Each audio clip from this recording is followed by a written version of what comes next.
भगवान शंकर और माता पार्वती प्रसन्न मुद्रा में थे, तो बोले चलो आज भक्तों के दर्शन करते हैं। माता जी ने कहा चलो। भगवान एक साधु के वेश में हो गए, माता जी पीछे साध्वी के रूप में हो गई।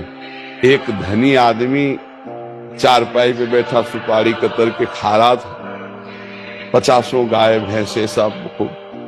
उससे कहा भाई 100 ग्राम दूध दे दो, हमारे ठाकुर को स्नान करवाना है। जाने क्या क्या अशुद्ध शब्द बोल गए। पार्वती जी एकदम रुद्र दृष्टि में, हम दर्शन कराने आए भक्त के। पहले धूप का कष्ट सह ले तो छाया का सुख मिलता है, पहले आप भक्त के दर्शन करो तब तुम्हें भक्त के दर्शन कराएंगे। हटे भगवान शिव और कहा हे भगवान श्री हरि, इसके पास जितनी संपत्ति है इससे और 100 गुना इसकी बढ़ जाए। माता जी ऑर्डर दानी तो कहते ही, उसने 100 ग्राम दूध नहीं दिया, गाली दी ऊपर से। और ये भगवान है। फिर भगवान बोले आओ चलते हैं तुम्हें भक्त के दर्शन कराने। एक गांव में गए तो फुसा की झोपड़ी थी, उसमें उसकी माँ रहती थी, एक गाय थी। जवान आदमी गंगा जी पार्श्व में बहती थी, गंगा नहा के भजन करता, माता की सेवा के लिए मेहनत करता, और गाय जो थी 100-200 ग्राम दूध देती थी, उससे माता जी की सेवा।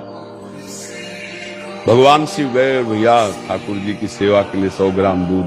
तो जो देसी गाय होती है वृद्ध हो गई, वो आधा लीटर 500 ग्राम 1 लीटर बस है, ज्यादा नहीं। अपनी जो हाँ नवीन हो तो 5-6 लीटर तक, ये 20-25 लीटर अपने देसी गायों में नहीं होता। तो थोड़ा दूध देती थी, पूरा दूध रख दिया, पाओ आप ऐसे पाया। थोड़ी देर भगवत चर्चा की, चल दिए और कहा हे भगवान इसकी गैया और मैया दोनों ले लो। अंबा जी को अब नहीं रहा गया, बोले जो 100 ग्राम दूध ले दिया उसको 100 गुना संपत्ति दे दी। ये हिसाब हमारी समझ में नहीं आया। और जिसने जितना था उतना दे दिया गरीब आदमी, तो उसके दूध की जो वृत्ति आती थी वो गैया, और बात करने के लिए थी मैया, दोनों आप ऐसा बोले। यही तो समझ ठीक है, समझो अभी इसका कुछ समय गैया और मैया में जाता है, अब ये अखंड भजन करके परमात्मा प्राप्ति करेगा।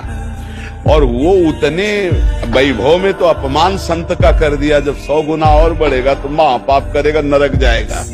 समझ रहे? तो भगवान के विधान को हम लोग समझ नहीं पा रहे।